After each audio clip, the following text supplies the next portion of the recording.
Селям алейкум, привіт усім глядачам телеканалу АТР, які дивляться нас як у тимчасово окупованому Криму, так і по всій Україні і в різних країнах світу. Тому ми і намагаємося запрошувати різних гостів,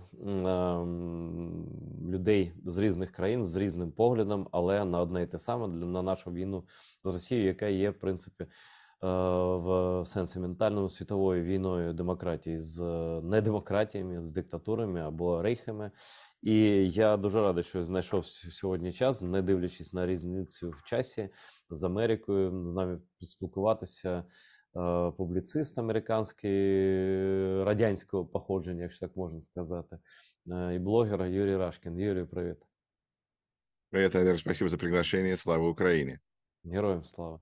Ну, я правильно сказав, да, що ти американський блогер і публіцист радянського походження, або якось інакше можна тебе назвати? Ну, всегда еще можно добавить, что я депутат окружного собрания округа РОК, так сказать, играю небольшую роль в политической жизни моего общества, но это детали, это как бы, как интереснее твоей публике, можно сказать публицист, можно вообще сказать музыкант, так что как кому нравится.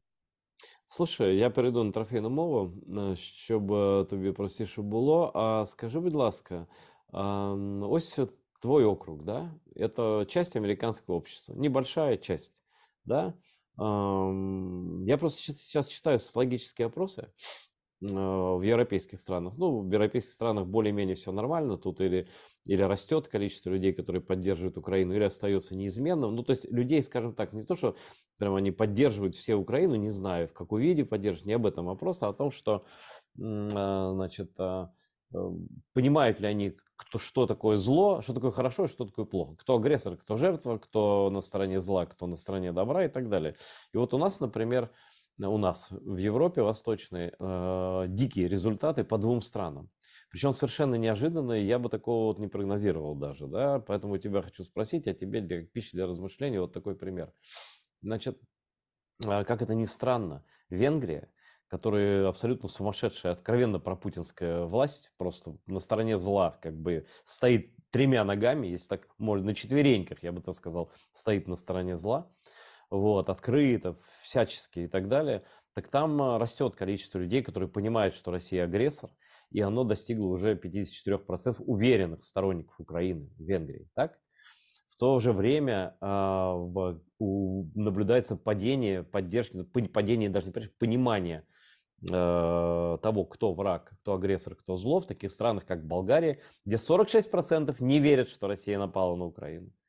И где-то 44%, я боюсь соврать, но это не имеет, значит 44, по-моему, да? А нет, и 40, нет, наоборот, 46% болгар верят, что Россия все-таки напала, что Россия агрессор. И всего 40% словаков, людей, которые помнят и русские танки, и все остальное прочее, по идее, да? Только 4 из 10 словаков верят, что Россия напала на Украину. Остальные, наверное, думают, что наоборот. Ну вот что 60% думают, что это, наверное, Украина напала на Россию. Вот. И эта тенденция вот в этих двух странах, наверное, это обусловлено какими-то медийными влияниями, там, агентурой, какой что угодно. Это пусть анализируют журналисты. Я тут скоро встречаюсь с словацким журналистом известным, поговорим с ним об этом. Но ты в Америке, и ты как публицист, и как местный политик, и как человек, который общается с местным обществом, расскажи-ка нам вот подробнее, как это происходит на поддержку Украины, моральная, там, какая бы то ни была другая, насколько люди все понимают, насколько они следят за этим. Вот в твоем конкретном небольшом округе расскажи, какой штат это, где, чтобы люди наши все понимали, о какой Америке идет речь. Слушай, мы говорим как раз про ту одноэтажную Америку Ильфа и Петрова, которая, возможно, двухэтажная, но она не многоэтажная, это точно. И я живу в штате Висконсин, где у нас всего население где-то 6 миллионов. В нашем округе население где-то 160 тысяч. Два небольших города считаются как бы центральными. В одном населении где-то 65 тысяч, в другом 35 тысяч. И как бы достаточно сельская местность, но городки небольшие есть, и там, значит, есть несколько университетов, так что как бы всего понемножку. И жить в Висконсине достаточно приятно и намного дешевле, чем это делается в больших городах. где, когда мы говорим про наши цены, люди просто как вам удается жить за такие деньги? Ну да, но мы не живем в Нью-Йорке, от нас час-полтора часа на машине до Чикаго, но зато ты потом в центре Чикаго, и, пожалуйста, гуляй и радуйся жизни, если тебе это нравится.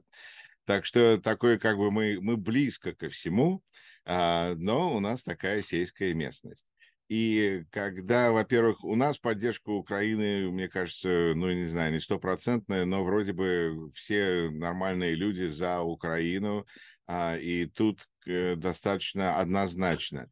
Но, с одной стороны, есть наш незабываемый бывший президент, который все пытается залезть ну, видимо, в тюрьму в данный момент попасть, потому что ему там грозит столько всего, что просто непонятно, какой рояль на него сверху упадет.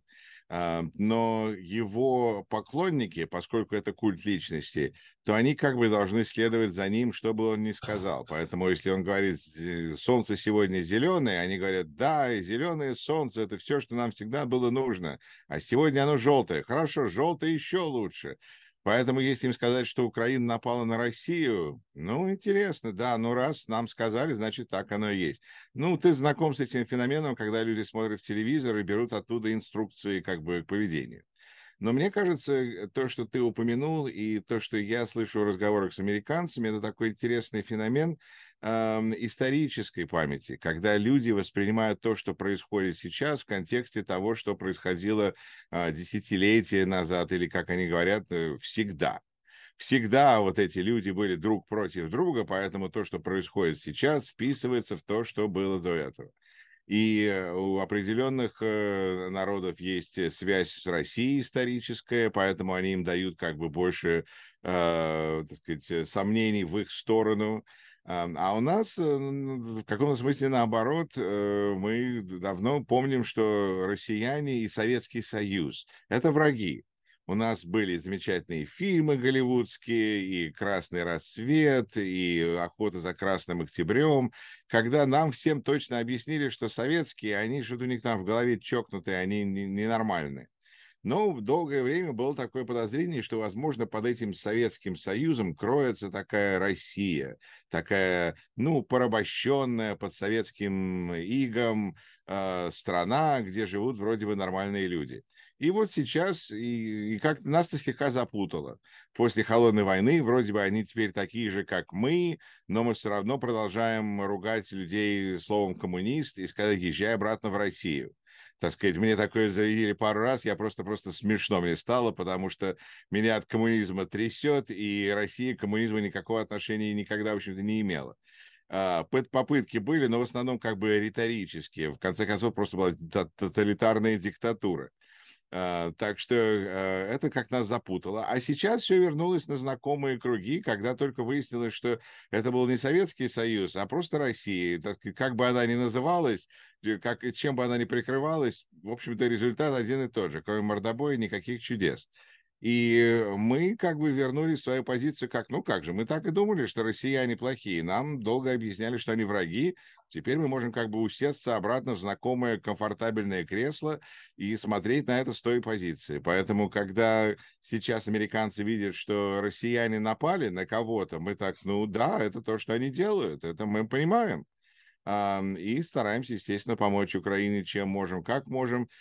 Тут, естественно, появляются всякие политические вопросы о том, что если ты будешь против лидера страны, потому что на выборах демократии нужно быть против, то ты с какой стороны против? Ты против, потому что мы помогаем слишком много или мы помогаем слишком мало? Ну, вот республиканцы решают. Одни считают, критикуют Байдена за то, что он недостаточно помогает. Там Линдзи Грэм, например, есть, сенатор из Каролины, которого сейчас объявили в уголовный розыск в России. Но Линдзи Грэм такая вообще бесхребетное существо, что вдруг он оказался врагом России. Это просто как-то, ну, видимо, его это не волновало, а он, так сказать, да, способен на многое. Был раньше другом Джона Маккейна, потом стал лучшим другом Дональда Трампа, так что у него как бы друзья могут и меняться. Но вот сейчас он попал в горячие воды с Россией. Переживет. А с другой стороны, есть много вот трампистов, которые считают, что по любой причине помощь надо прекращать. И поскольку это примерно половина республиканской партии, то вот у нас появляется где-то четверть населения, которое активно сомневается в том, что происходит в Украине правильно. Каким образом, не знают. Но если с этим завязан проклятый Байден, то тут ничего хорошего не может быть. Так сказать, такая персональная политика. Или нам Трамп сказал. Поэтому тут как бы и с одной стороны люди слушают политиков, и в тоталитарных странах или в культах личности политики не должны прислушиваться к публике. Это одностороннее тут общение. А с другой стороны, я вижу, что есть просто исторические какие-то понимания людей, так же, как у меня родственники, которые бежали из Украины и жаловались на антисемитизм, и вспоминают это, и не могут это забыть. И сейчас им напоминать и объяснять, что ситуация другая, что ситуация изменилась, страна изменилась. И Юра, а ты не пытался им сказать, что Украина, что они бежали не из Украины, а из других государств? Не доходят тогда? нет, это они помнят место, в котором они жили, и как оно, как, под какой страной оно как бы Нет. находится, им трудно понять, там говорили с украинским акцентом. Вот что. Ну, как бы да, поэтому у людей создается такое историческое понимание, и потом то, что происходит сегодня, уже не так туда просачивается. Но вот, ну как, ну жизнь продолжается, значит, определенные ситуации могут меняться, а вот Россия продолжает быть Россией, это печально. Мне вот интересно, знаешь, у нас такой диалог же с тобой, ну просто мне вот интересно, значит, как великий изобретатель космических кораблей, так русский ученый Королев, несмотря на то, что он родился в Житомире.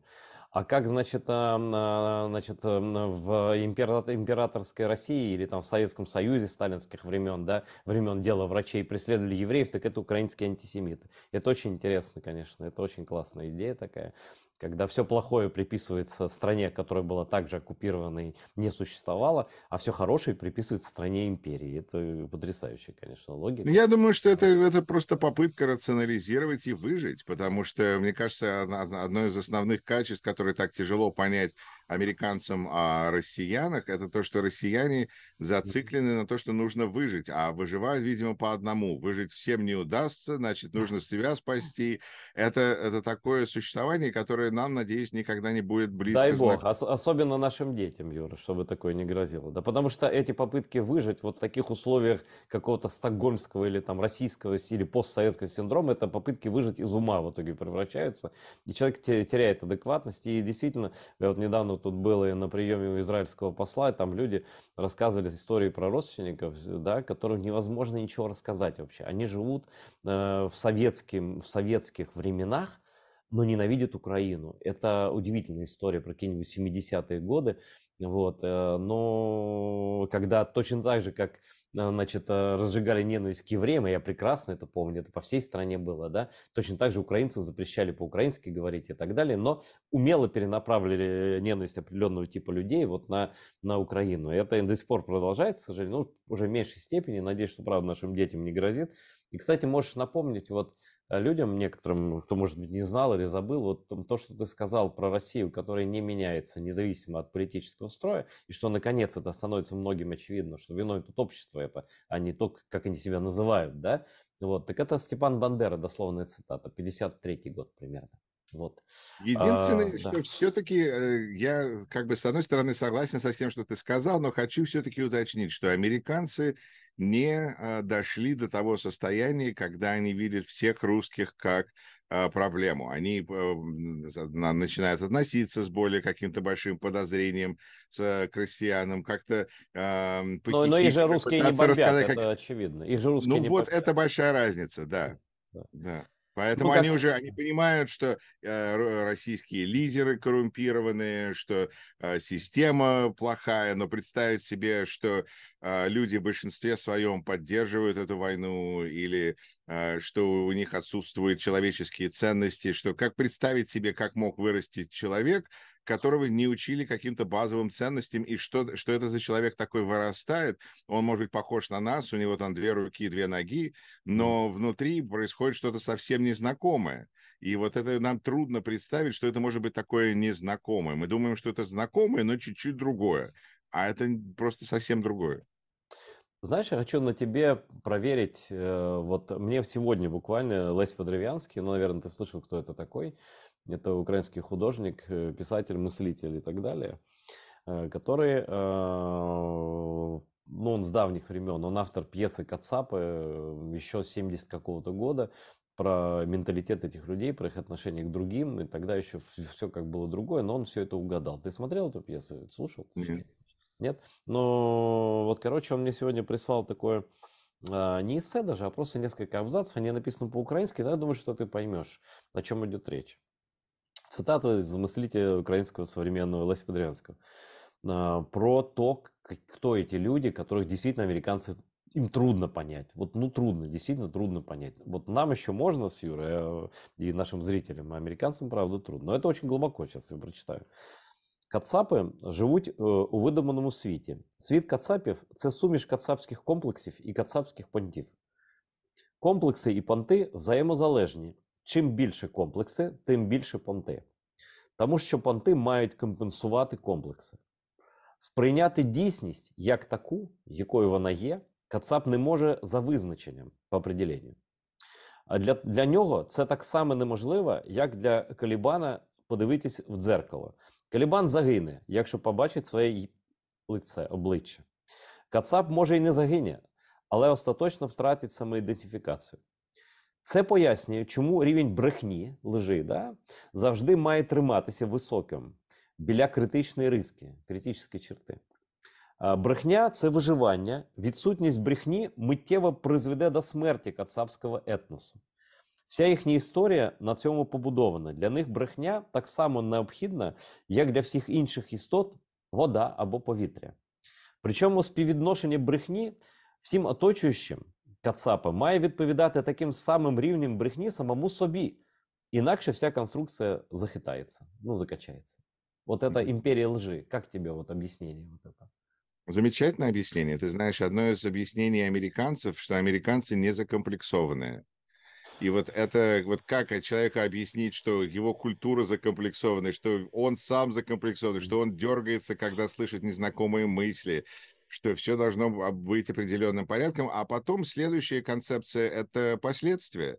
Потому что те последствия, ужасные последствия, которые пережили, во-первых, люди в России, во-вторых, все люди, которые прошли через Советский Союз, я настаиваю, что каждому иммигранту из Советского Союза нужно при пересечении бывшего Советского Союза, территории Советского Союза, при пересечении границы в свободный мир нужно давать психиатра, психотерапевта, потому что мы все травмированы. И мне еще было легче, потому что мне было только 13 лет, когда меня мои замечательные родители, мы покинули Советский Союз в 1988 году, и я как бы это только зацепил, только детство мое прошло в таком тренировке в цирке музыкальном, потому что я посещал, так сказать, специальную музыкальную школу, где меня, естественно, муштровали, потому что это вопрос был не то, что ты там великий музыкант, а то, чтобы на кнопочки нажимать вовремя, так сказать, на струны пальцами и как бы исполнять, и быть вот таким, значит, оловянным солдатиком. И это тоже отразилось на мне, потому что думаешь, какие последствия, как бы как человек, что если ты не самый лучший, то, значит, ты оказываешься с ужасными людьми, там, с алкоголиками, так сказать, нормальный Советский Союз, и это ужас, значит, нужно бороться, значит, нужно лезть, значит, нужно удержаться в этой музыкальной школе. А в Америке, если ты человек, из которого музыка прет, ну, тогда, наверное, тебе надо учиться на музыканта, чтобы, так сказать, ну, развивать свой талант. То есть просто вот разный подход вообще ко всему. И последствия, и кто будет отвечать. Опять же, в стране нет закона и порядка. Это очень тяжело американцам понять, как может быть страна, где, когда ты видишь полицейского, ты переходишь на другую сторону, потому что зачем с ним связываться, кто его знает, какое у него настроение. Это, кстати, знакомо нашим афроамериканцам. Они тоже избегают нашей полиции, потому что никогда не знаешь, какое у него настроение.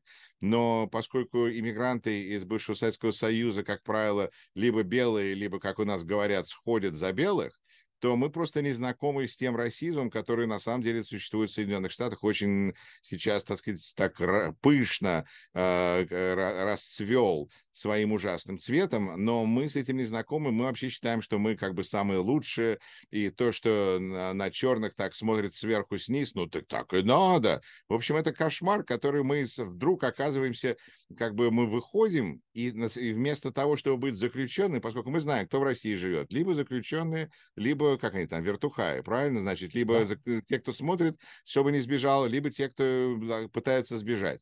И оказываясь в Соединенных Штатах, мы становимся очень часто, пытаемся связать себя с как бы сильной элитой, а это значит вертухаи. Значит, мы должны кого-то гнобить, иначе мы как бы тогда не оказываем, как мы можем себе показать, что мы выбились наверх. Значит, нужно на кого-то наступить.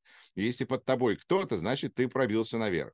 В общем, очень тяжелая травмированная ситуация, которая просто хочется объяснить людям, что все, что вы думали, и то, что вы ценили, поведение, которое вы ценили, скажем, в России, оно наоборот. Понимаете, вот наоборот, когда вы оказываетесь здесь, то нужно себя вести, если ты, ну, я не знаю, не улыбался людям на улице, потому что это выглядит странно. Когда ты живешь в маленьком городе, то когда все проходят друг друга, они как бы улыбаются, здороваются, даже несмотря, что, может, они друг друга не знают. В больших городах, правда, там они не здороваются так. У меня дочка говорит, какие-то они недружелюбные. Я говорю, ну, дорогая, мы в большом городе, это здесь нормально.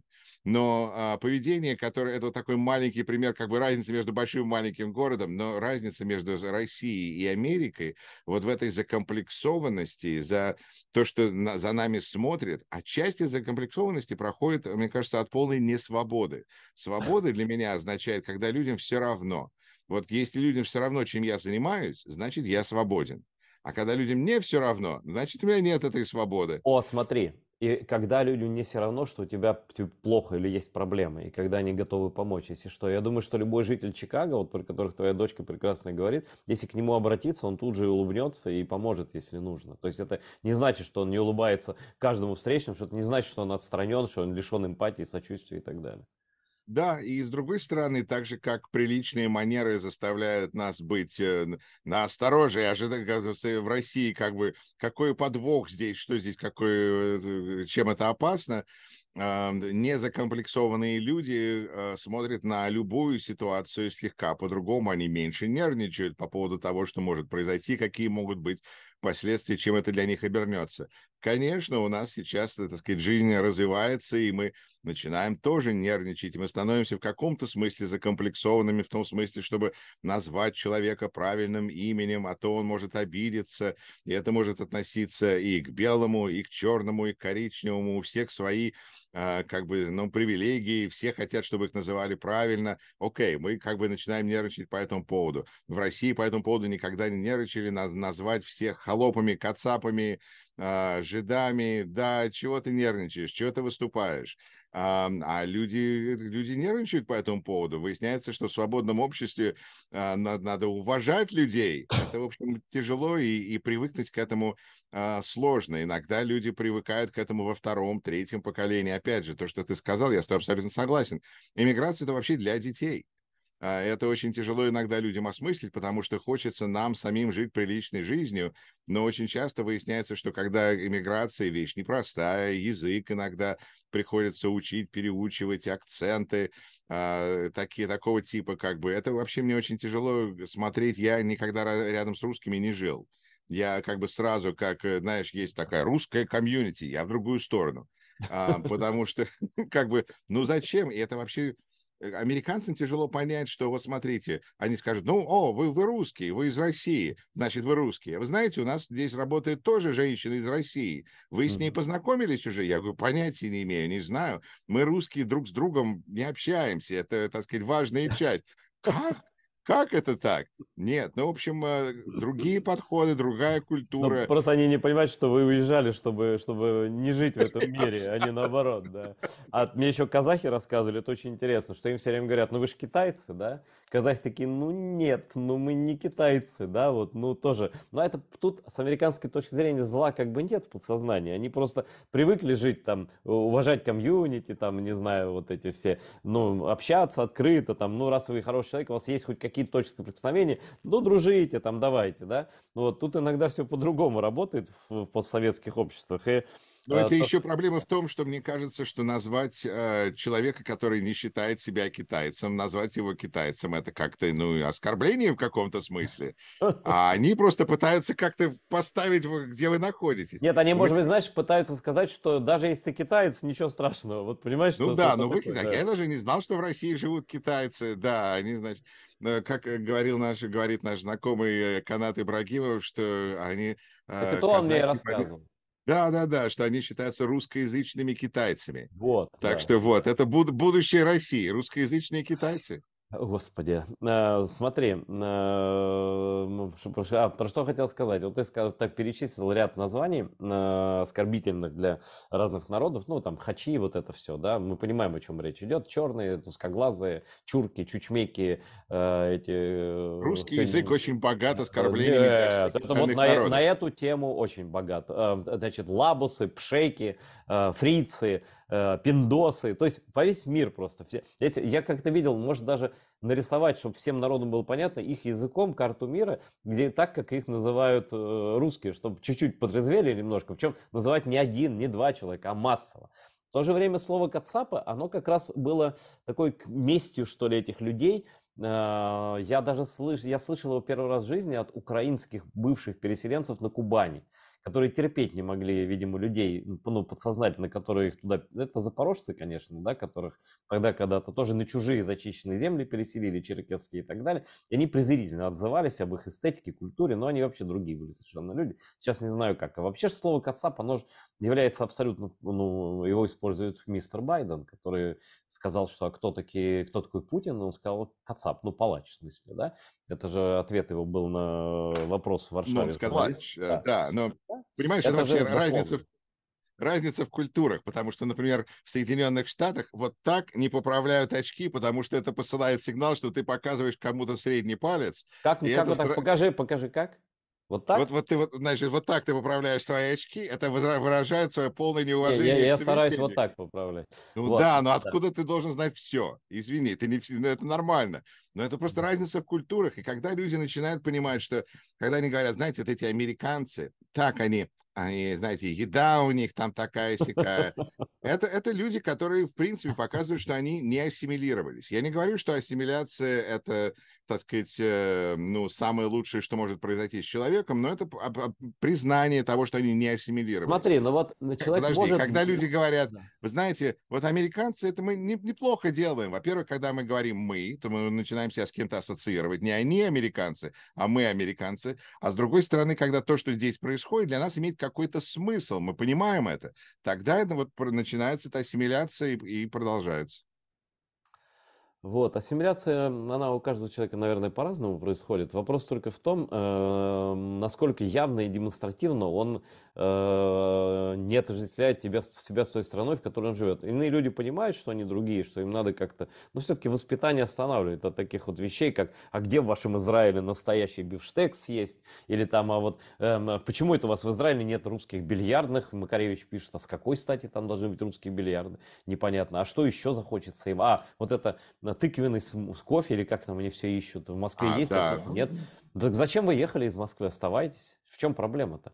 Вот я, извини, вот так, Ну, да, вот нет, так. ты, пожалуйста, ты Вот, просто, значит, вот так. Значит, я это не воспринимаю лично никаким образом, а, прошу. я про то, что вот последние протесты в мире и Европе, они очень хорошо, на мой взгляд, проиллюстрировали состояние, ну, скажем так, ну, не то, что лучше, не то, что лучшей части, но, скажем, антипутинской части российского общества, потому что антипутинские тоже разные бывают. Вот, и отношение к Путину это совсем не индульгенция от всего. Вот, значит, есть такие против Путина, что лучше бы они были бы за. Ну вот вышли, значит, у вас тоже, наверное, ну не в вашем округе, я думаю, в вашем округе порядок и покой, вот и туда не рвутся представители русской иммиграции, а вот в Европе, по всей Европе они, значит, вышли. Вдруг выяснилось, что ни на какие антивоенные акции никто не выходит там из русских вообще, ну, из этих беженцев и так далее. И вдруг на акцию в день рождения Навального оказалось, что их там мега много. Они вышли на улицу в разных городах, где почему-то ни слова о войне, ни слова об Украине, ни слова ни о чем. Вот. Но это как вот на церемонии Оскара тоже, они же говорили только о себе больше. И вот я не знаю, как тебе это видится, как это может быть видится людям с Запада, когда выходит сообщество вроде как людей такое большое и вроде как против Путина, против зла, и абсолютно вот они не видят ничего вокруг, ни войны, ни убитых украинских детей, которых убивают прямо в день рождения там кого-то. И вот они вот идут вот так, знаешь, как лошади по своему кругу, и только я, мы, Навальный, Россия, я, мы, Навальный, Россия, да, они говорят, когда мы обретем свободу? Ну, договаривай уже тогда, этот глава штабов Навального, когда украинская армия победит. Что ж ты этого не говоришь-то, да? То есть им что-то должно свалиться с неба, при этом будет это только их, а проблемы других людей, в миллиард раз происходящие их проблемы, они просто не замечают. Вот как это сообщество, твоими глазами, конечно, я не буду спрашивать за американцев, они не видели этого ничего, как это вот так можно жить, не замечая вокруг никого, кроме себя самих, и о чем это свидетельствует на будущее, не знаю, на настоящее? Ну, ты знаешь, это большая общественная проблема, потому что большинство нас живут в нашем мире, не замечая того, что происходит за его пределами в принципе. Это такой low self-awareness, когда мы не понимаем ни как мы себя ведем в обществе, не думаем о том, какой сигнал мы посылаем своим поведением. Ну, просто такое, это развитие критического мышления, которое, к сожалению, просто не часть российского образования и является частью американского образования, потому что в России нужно знать правильный ответ или ты ошибся.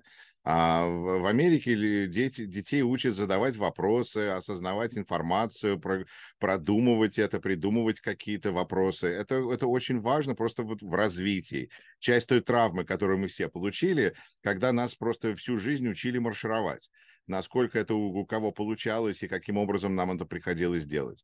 Когда дело доходит до Навального, то мне очень жалко в каком-то смысле, наверное, потому что я сытый американец, людей из России, потому что у них как бы это как люди, которые выброшены в океан, и у них как бы за что они держатся, чтобы не утонуть? За этот какой-то непонятный бело-голубой флаг или за человека, который сказал, что он за демократию, но он сидит в тюрьме, и мы видим, что, я не знаю, какой-нибудь Максим Кац, который не решил поехать обратно, а вместо этого делает ролики, влияет на ситуацию, мне кажется, сейчас не хуже Навального, который сидит в тюрьме и оттуда каким-то образом через своих адвокатов посылает там твиттеры, инстаграмы и так далее.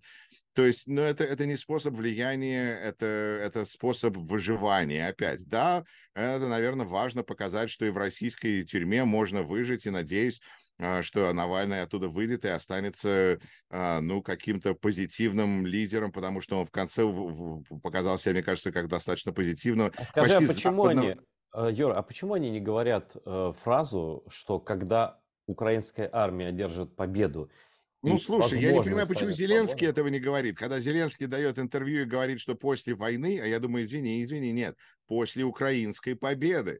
Но даже президент Украины этого не обязательно говорит. Так что, ну, видимо, не Ну, сложилось. то есть им кажется, что Навальный будет освобожден сам по себе, без относительно поражения Рейха, да? Я думаю, что там просто вся надежда на боженьку. Я не знаю, на что там Боже. можно надеяться, потому что как авось выживет, авось Ну, выйдет. это вот Дед Я просто Мороз напомню, что насчет какой-то, вот да. украинских детей, потому что это очень важно. У нас есть ребята в Чикаго, с которыми я пару раз общался, поддерживаю связь на Фейсбуке, они стараются, так сказать, они сбежали оттуда, пытаются здесь что-то делать, какую-то публичную деятельность вести, несмотря на то, что у них у многих сомнительный, скажем так, легальный статус. Но они не боятся, они выходят, и они выходят и за Навального, и, кажется, после этого у них сразу был митинг за украинских детей. Так сказать, Смотри, то есть смотри, они пытаются. Юра, скажи, пожалуйста, а вот как в голове это в одной совмещается? Ну вот я цитату из Каспарова приведу, но, наверное, один из известных интеллектуалов российского происхождения. Вот его цитата недавняя. Между аннексией Крыма и полномасштабным вторжением прошло 8 лет. И все это время путинская пропаганда готовила Россию к полномасштабной войне. А Мгм. российское либеральное сообщество старательно убеждало Запад, что ничего страшного не произойдет. Конец цитаты. Значит, вот сначала происходит что? Сначала происходит... Я про причинно-следственные связи, я не успел задать уточняющий вопрос про то, учат ли устанавливать причинно-следственную связь в американских школах. То есть, что из-за чего произошло, да? И что без чего невозможно, и что бы ни случилось, если бы вот сделали по-другому, да? И вот Каспаров прав, на мой взгляд, он прав. Вот, значит, что они замыливали глаза. Они вместе плясали на чемпионате мира по футболу, в обнимку Симонян, все эти русские оппозиционеры. Они радовались победам в Сочи, они нормализовывали рейх, они говорили, ну да, у нас все не очень Это хорошо. нормальное человеческое поведение. Я понял, Хочется но да, оно гордиться. человеческое, но в итоге заканчивается чем-то нечеловеческим. Вот Да, нормальное да, потому что человеческое Россия. поведение, да, вдруг привело к Холокосту когда-то. Вот, когда начали сначала оправдывать нацистов, говорят, они не такие уж плохие, они дороги строят, там, с безработицей борются и так далее. И даже евреи оправдывали, говорили, ну да, порядка можно Ну да, было. если бы Гитлер не Да. был против евреев, то они бы к нему намного лучше относились. Ну и даже не даже, даже до такого момента и не уезжали из Германии. Ну, то есть иллюзии какие-то строили. Не Вот все. Были и те, кто все. уехал, а были те, кто остались. Да, понятно. Но дело Они не. считали себя немцами. Вот Да, это это, все, да, это да. одна из, кстати, да, таких обманок, которые, ну, неважно, это уже человек сам обманывается, это такое дело. Вот, Нет, но это вот, как раз то, о чем, мне кажется, и говорим, потому что это российская интеллигенция, которая себя обманывала долгие годы и думала, что своим интеллигентным поведением, вот такой тонкой ну, косточкой есть сверху разница. этого болота, они могут Я не помочь. слышал о лагерях смерти для сторонников Навального, не видел абажуров из их кожи, и они, в общем, отделаются штрафами, либо живут в Вильнюсе, Праге, Берлине, покупают там Ну, извини, квартиры, виллы и Навального так одного далее. не хватит, чтобы, да, ну, в общем, это, Ну, я хорошо, опять, вот я хочу вернуться к тому, к теме, вот, что сказал про роль вот этой оппозиции Каспаров, как маскировщиков подготовки к второму, к полномасштабному этапу, замыльщиков глаз, дымовой завесы, как угодно, да, и Путин давал деятелям искусств деньги на спектакли, кому-то давал на фильмы деньги, кого-то привлекал в качестве советников, как это Макаревича в коррупция, культуре. это вот выражение Ну, коррупции. да, может Потому быть, что это да, коррумпированная элита, да, да, коррумпированная театрами, прикормленные, да, оркестрами, да, да, да. И вот, происходит или оккупация. совращенная. Происходит оккупация Крыма, и общество замер... Но это действительно было событие как топором. Я просто помню, когда вот я понял, что это произошло. И как бы все ждали от лидеров общественного мнения четких определений. То есть добро это или зло. Ну, грубо говоря, зачем существуют элиты интеллектуальные? Чтобы, ну, человек каждый день не будет мыслителем. Чтобы авторитетный для него уважаемый человек сказал, как к этому относиться. Человек так устроен. Это и есть лидерство. Немцов сказал, это преступление. И когда он был жив, знамена были украинские, крымско-татарские, знамена ЕС были вот, на митингах. И за нашу свободу, про нет войне и так далее, и так далее, и так далее. Потом упомянутый вождь, за которого выходили на 6 этого, ну, вот недавно на митинге, значит, за его свободу, на него все посмотрели, и он сказал, Крым не бутерброд, живем дальше. Далее тоже еще один узник без совести, как я его называю, Илья Яшин, его там какой-то соратник тоже. Они все бывшие соратники Немцова, но радикально отличаются от Немцова гибкостью своего позвоночника вот, и своих вот этих всяких убеждений. Он, значит, мне в телефонных и других разговорах говорил, Крым и украинская война это не наша тема. У нас на носу муниципальные выборы в Красносельском районе. Нам нужно красить, значит, вот в белый цвет тротуары или что-то там, бордюры. Я говорю, вы отводите их, свое общество от главной темы. Вы врете, что главный враг России это коррупция, а главный враг России это фашизм, о котором говорила и Новодворская, и Немцов и так далее. И вот эти люди сделали то, что сделали. Дали возможность Путину продолжить подготовку к войне, легитимизировать, проглотив вместе с своим обществом, и все так облегченно вздохнули, оккупацию Крыма. Страдания крымских татар вообще черные, там как бы разговора нет, что про черных говорить, это вообще непонятно. Но украинцы еще так-сяк, и то они плохие, бандеровцы, фашисты, вот и так далее, а это вот совсем плохо, вообще никуда не годится. Значит, ну это российское советское воспитание, но дает себе знать все равно. И вот теперь эти люди выходят на митинги, за человека, который убедил даже лучшую часть российского общества, что Крым это не преступление. И теперь они, значит, сначала на митинг за него выходят, причем он не извинился ни за Крым наш, ни за что, ни разу, и помогают украинским детям, которых в силу причинно-следственных связей и стали беженцами, потому что Навальный когда-то сказал, что Крым не бутерброд, а потом подготовка к войне, потом тотальная война, потом миллионы беженцев, убитых и так далее. Как это у них в голове укладывается? Как можно простить такое? То есть, как бы если бы человек сказал, вы знаете, оккупация Судетской области и Польша, ну тоже не преступление, братский народ и так далее, вот что-то такое прочее, вот наши земли, а потом хватились так раз и концлагеря кругом. И они такие, давай еврейских детей спасать. Так вы же их в эти концлагеря-то и вели за ручку. Друзья. Ну Понимаешь, как? вот это важное выражение цитаты, когда от немецкого священника, который сказал, когда пришли за социалистами, я ничего не сказал, потому что я не социалист, когда пришли за Понятно. евреями, я ничего не сказал, я не еврей, а потом пришли за мной, и никого уже не осталось. Мгм. И вот это выйти за кого-то, это замечательно. Нужно выходить за не за себя милого, нужно выходить за кого-то другого. Поэтому я понимаю, когда люди выходят за кого угодно, за Карамурзу, за Яшина, за Навального, люди сплочаются как-то биологически вокруг личности, и нужно поддержать хоть, я не знаю, Зеленского, который персонализирует героический украинский народ, или Навального, который сейчас персонализирует борьбу с Путиным, какого-то типа организованную борьбу там. Я это все понимаю. Тут две проблемы. Во-первых, Яшина, мне кажется, очень успешный вообще всю вот ту слой молодых политиков, которых сказали, а вот давайте избираться в московский там горсовет или куда они там хотели избраться, это замечательный способ совратить политиков, потому что теперь они как бы часть этой системы, и они либо Так против они системы, хотели туда избираться. Это же ну, не их конечно, они совратили. хотели политическим образом влиять на систему, так же, как я хочу политическим образом влиять на систему, и когда меня допускают, то я начинаю как бы поддерживать систему. Ну, значит, система работает, меня-то допустили, значит, и они, ну, как я думаю, что у них что-то похожее было, когда они не могли полностью сказать, что эта система тухлая, и эта система, так сказать, от нее воняет, и там ничего справедливого нету, их же туда пустили, а потом выясняется, что это им не дает никаких поблажек, их также могут посадить, их также могут заткнуть. Я-то думал, что хоть у какого-то там депутата какая-то неприкосновенность. Нет, в России этого ничего нету. А вторая проблема – это то, что просто ощущение, мы как бы, мы все время, потому что мы говорим еще по-русски, и у нас появляется более такое ощущение, что русские люди имеют какой-то вес. Ну, посмотрите, вот столько людей говорят на этом языке, излияют какие-то желания, мысли, но проблема русскоязычных людей в том, что у них нет никакого веса. Они не могут ни спасти эту страну Россию, они не могут ее, она не может не победить на их трупах. Это люди, которые оказались абсолютно, ну, почти что в нагрузку к собственной территории. Поэтому, когда люди говорят, что там мы сейчас построим демократию, не думаю. Или мы сейчас там чего-то добьемся, не думаю. Ну, не получается у людей в России добиться ничего, ни хорошего, ни плохого, они просто там бессмысленны.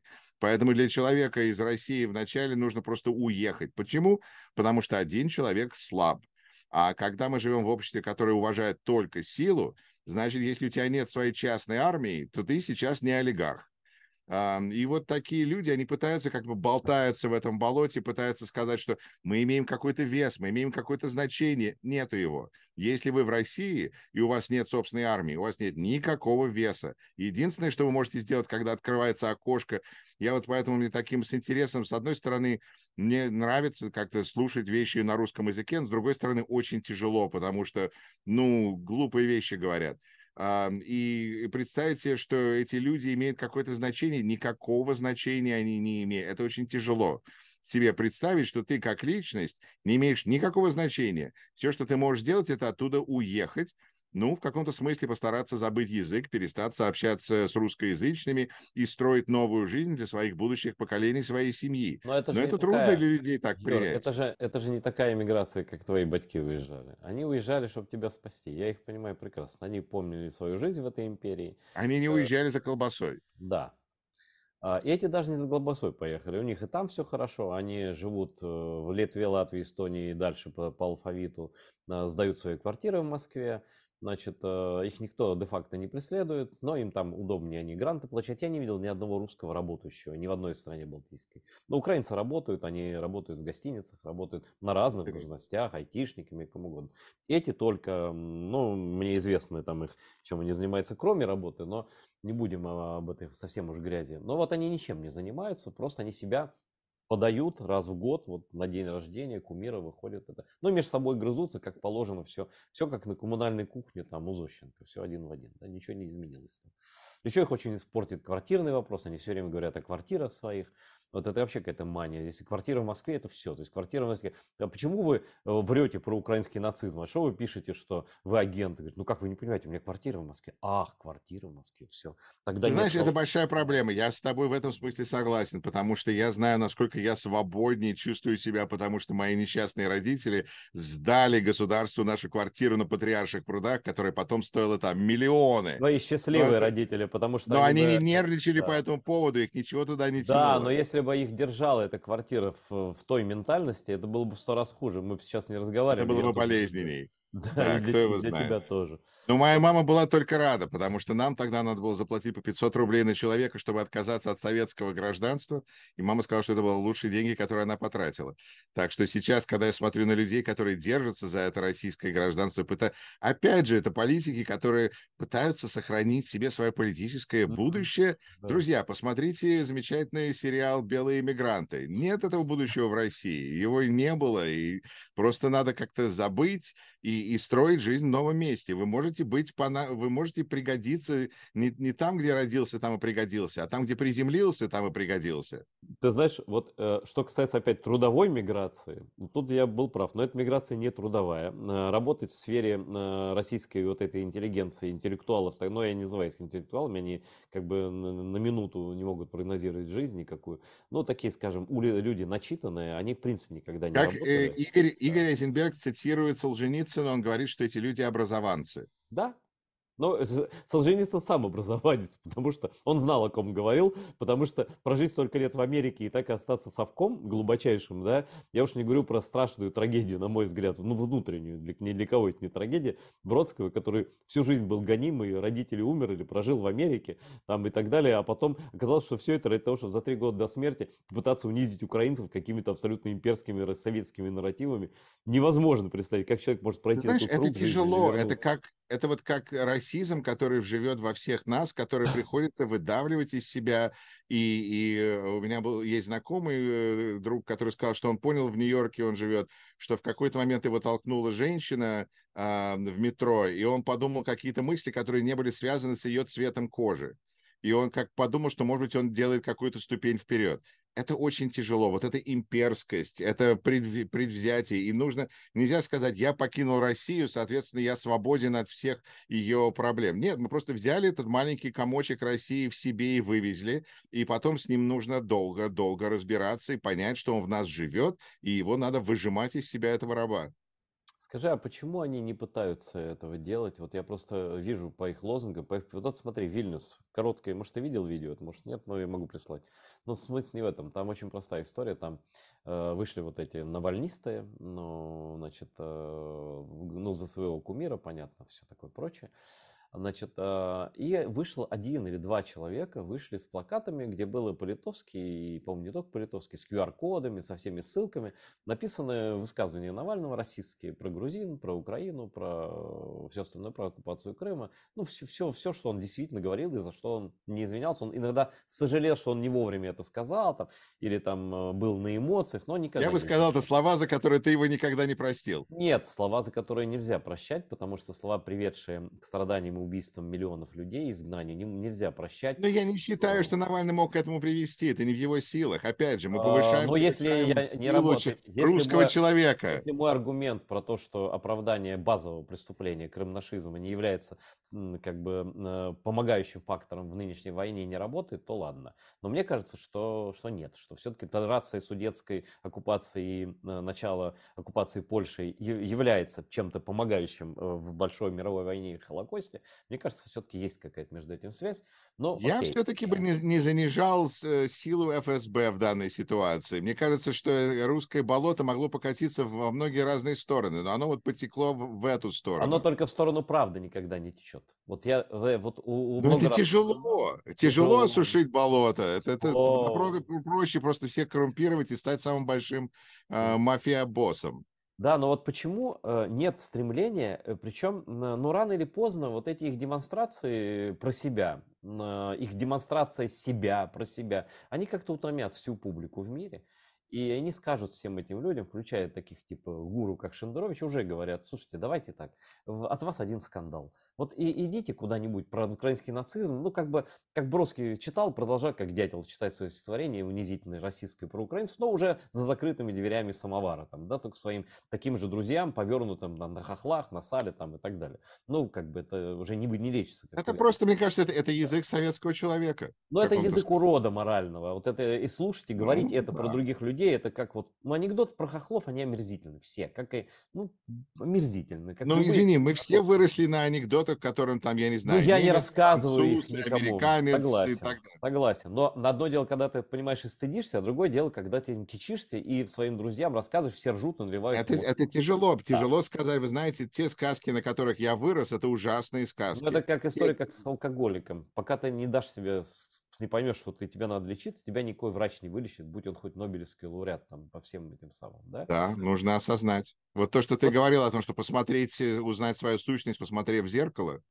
что ну, это, это не насколько я, это тяжело. это сказал Подеревянский, но это очевидно для разумного человека вещь, он просто формулирует хорошо. Вот, но почему они считают, почему они руками и ногами упираются от того, чтобы признать хотя бы часть своей вины или хотя бы попустительства, или хотя бы сказать: черт, вот мы тут неправильно сделали. То есть одна из скреп вот этих вот русских, да, это я всегда прав. Даже если я был неправ, я все равно прав. Даже если я сказал про грузинов, что они грызуны и крысы там и так далее, я это сказал просто на эмоциях, но я я никогда не извинюсь, никогда, понимаешь? Вот усрусь, извини, но не извинюсь. То есть я не представляю себе ни одного русского, после Немцова, наверное, он бы мог это сделать. Ну, просто по характеру мог бы, да?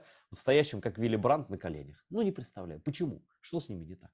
Наказания еще не было такого. Что с ними вообще? И я думаю, что, возможно, это связано с этим авторитарным мышлением, когда нельзя показать слабость, когда если ты покажешь слабость, то значит тебя могут сделать Ну, ответственным. тюрьма фактически. Ну да, вот, пожалуйста. Поэтому лучше все отрицать, все говорить, что так и должно быть, и я здесь ни при чем, и я ничего в этом не сделал.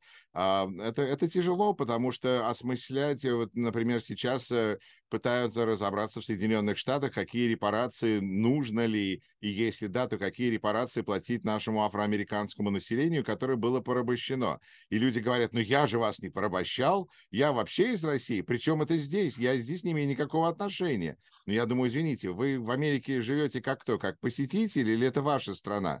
Если это ваша страна, то вы должны взять на себя все, что она сделала неправильно, все, что она сделала правильно. Это является частью вашей истории. Теперь поздравляю, вы должны с этим разбираться. Это не это более как бы empowering, потому что у вас есть возможность что-то по этому поводу сделать, а не просто отнекиваться и говорить, что я здесь ни при чем, это не я человек маленький, моя хата с краю. Это вот такие закомплексованные, забитые ментально люди, которые отказываются признать и пересмотреть.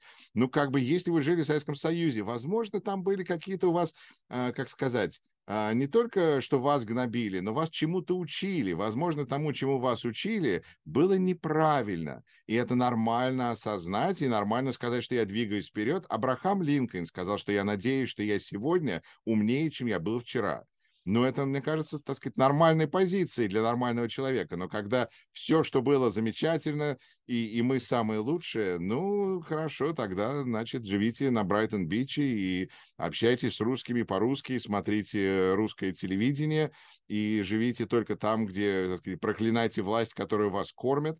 Ну, вот такая богатая страна, Соединенные Штаты, что даже может проглотить, так сказать, неблагодарных русских. Ну, вот, значит, их дети принесут какую-то, возможно, пользу обществу. В России этого не будет никогда. В России это, так сказать, ну, можно сказать, что там они построили какое-то оружие, которого не было, но потом часто выясняется, что они это даже оружие своровали где-то на Западе, и это тоже не их. Но все равно признать опасно, поэтому все наше, и великий товарищ Сталин. Поэтому эти люди так попадают под Дональда Трампа, потому что это знакомая для них менталитет, знакомый подход, хамство, все это им знакомо, и они, это тяжело понять, потому что в Соединенных Штатах произошел раздел, очень четко социологи подтверждают, люди с образованием, высшим образованием обычно голосуют за демократов, люди без высшего образования, какой бы они национальности не были, какие бы они не были иммигранты, если у них нет образования, то их начинает привлекать Трамп своим мачизмом. Но а что насчет русских? Они же такие образованные. Но это образованцы. Это вот люди, которые выучили этот менталитет силы и продолжают жить в этом совке внутреннем, и они просто вот тяжело выбраться из этого. Это тяжело смотреть в Америке, а то, что происходит в Европе, где Россия еще ближе, и вот эти русские комьюнити, это я не знаю, что там расформировать их, чтобы они друг с другом не общались, оставить. В этом я понимаю, почему их заставляют учить местные языки. Нужно людей вырывать из этого российского поля каким-то образом. Российского прозвучало как расистского, и я вот на свой жизненный опыт я утверждаю, что широким словом это называется расизм. Вот это пренебрежение ко всем вокруг, ну, ко всем вокруг, это какое-то уникальное явление. Но есть народы, которые там ненавидят друг друга все в силу, может быть, и не собственной вины, а там, ну вот, я не знаю, там армяно-азербайджанский вот этот вот конфликт, я не Вечный говорю, конфликт, что да. он, ну, да, типа вечный, на самом деле он начался с того момента, как Россия туда зашла, в этот регион. Вот, до того, как она на Южный Кавказ, через Кавказские горы не переправлялась, я не знаю, мне кажется, половина Азербайджана были армяне, там, ну, городов-то точно, вот, и все остальное прочее, да, и как-то и в других странах жили вроде бы ничего, да, вот, но это, вот, да, искусственный конфликт во многом, но как-то еще, как-то это можно, но они же ненавидят всех вокруг, понимаешь? А Ну, здесь понимаешь, еще ирония судьбы в том, что черные американцы с большим подозрением относятся и недоверием относятся к русскоязычным. Они их побаиваются, потому что русскоязычные, они такие слегка отмороженные, никогда не знаешь, что они выкинут. С ну, американцами злые как-то люди. все более предсказуемо. Так что в этом смысле такое интересное у нас противостояние, когда русские относятся с большим подозрением к черным, а черные относятся с большим подозрением к русским. Ты знаешь, я читал, у меня будет смешно, и это никакой там не ксенофобия, естественно. Я просто напомню, у меня есть словарь где-то моих бомжатских ящиков, которые так и не распакованы уже 9 лет. Вот, там лежит словарь американского сленга, толковый словарь американского сленга за все времена. Нет, он не то, что современный, может, сейчас уже и не так совсем. Но вот классический словарь классического за 20 век американского сленга, чтобы ты думаешь, что такое Russians? Вот кто такой Russian? Ну, со сленга не то, что в прямом значении. Ты в жизни не угадаешь. Расскажи, Значит, русские дословно это. тебе цитирую. Значит, это так жители северных штатов, городов там каких-то северных штатов называли неотесанных, необразованных и хамовитых и таких агрессивных переселенцев с южных штатов, преимущественно темнокожего вида. Вот они их называли презрительно, типа, ну, типа, я не знаю, это как вот если без национальности перевести, типа, ну, не дебил, а ну, быдло, что ли. Вот, наверное, так это правильно сказать. Представь себе, вот, ну, Знаешь, когда люди знакомы с российским обществом, то происходит какая-то реакция. Так что, видимо, какое-то слово, наверное, я вот этого варианта не слышал, но в этом смысле, почему я, опять же, рад, что я не живу рядом с тем, вокруг меня нету русских. Меня с ними не отождествляют. Я предпочел бы, чтобы на меня смотрели как, ну, смотрите, он не отсюда, интересно, какой-то такой необычный человек. Вместо того, чтобы сказать, он один из этих русских, которых мы знаем, вот они там на этой улице живут, у них там магазины и церковь, и они вот там, вот он один из этих.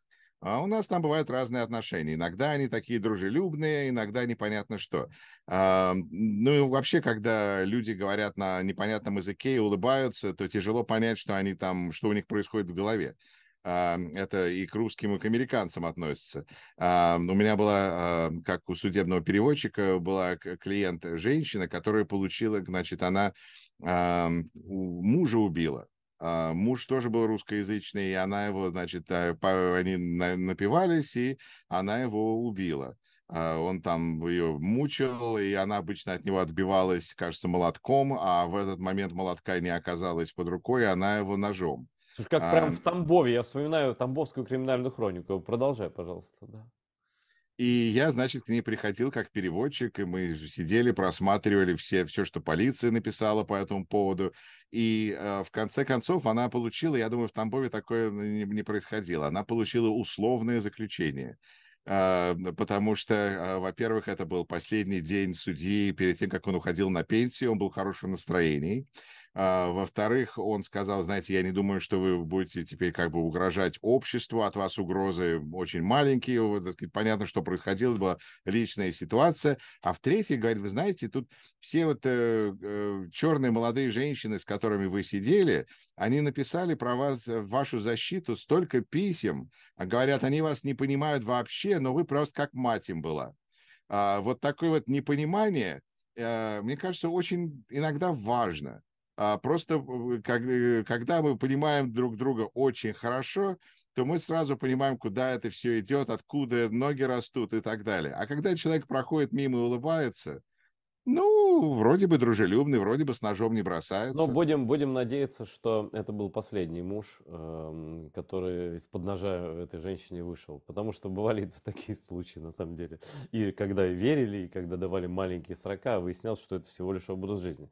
Но в конкретной ситуации разбирают все по-разному. Да? И в Америке судебные прецеденты за одно и то же формальное преступление может быть как оправдание, так и два пожизненных. Ну, я с Ну этим да, потому что есть, да. есть ситуации, когда обязательно нужно дать какое-то наказание, в других ситуациях у судьи есть какой-то выбор. Но я думал, что этой женщине, ей бы намного было проще и для ее жизни, если бы она осталась в Соединенных Штатах, а ее достаточно быстро после этого депортировали обратно. Я думаю, что для нее это было бы намного О, хуже. ну да. Лучше, я думаю, сидеть в Соединенных Штатах за убийство, чем жить свободным человеком в России. Но это разное. Посмотрим. Да, ну, наверное, мы никогда не узнаем судьбу этой женщины, не узнаем, служат ли ее дети в террористической армии, может быть, у вагнеровцев, неизвестно, да. Но Да, интересный менталитет, вопрос. менталитет подходящий. И вот сегодня такая беседа вышла не запланирована про ментальность, про подсознательные какие-то вещи. Мы тут оба, в общем, не психологи, но, как говорится, не врач, но посмотреть могу. Есть такой тоже анекдот. Вот, мы немножко посмотрели. Я думаю, что мы дали пищу для обсуждения нашим зрителям. Тем более тут Леся по-деревянски еще добавил смыслов. Думайте больше, думайте чаще. Вот. Иногда полезнее один раз подумать, чем прочитать 10 книг вот, лишних. Потому что, например, самые читающие люди в России всегда были воры в законе. Они долго сидели, и всякие убийцы, а там библиотека. Но это никак на них не повлияло. Вот. Это очень Спасибо. интересный вопрос, да, потому что люди любят говорить, вот я окружен Ага, книжками, вот у ага. меня книжки, я их, я не знаю, ну хорошо, значит, не то чтобы правильные книжки ты читал, а какие выводы ты сделал из этих книг? Абсолютно. Это очень интересный вопрос, потому что если над тобой стоит учитель, который говорит, правильный вывод Да. вот такой, если ты не сделал правильного вывода, значит, ты очень ошибся. А можно делать разные выводы, Вот друзья. в отличие от Рашкина, за моей спиной, это нарисованные книги, и многих, в принципе, такое устраивает, вот, да, но Рашкин-то прочитал, это я думаю точно. Вот, спасибо, Юр, за время, которое ты Спасибо нашел, тебе, Эдвард. вот, это все важные смыслы, я думаю, что так случилось и случится точно, что, по крайней мере, в твоем округе тебя будут идентифицировать как человека Украины. Ну, просто будут ассоциировать с Украиной, потому что ты действительно много делаешь для просвещения людей и вообще. Да, молодец. Спасибо тебе большое. Всего доброго. Спасибо тебе, Эдвард. І скажу нашим глядачам, дякую вам, що ви дивитеся АТР і робіть це і далі. До нових зустрічей.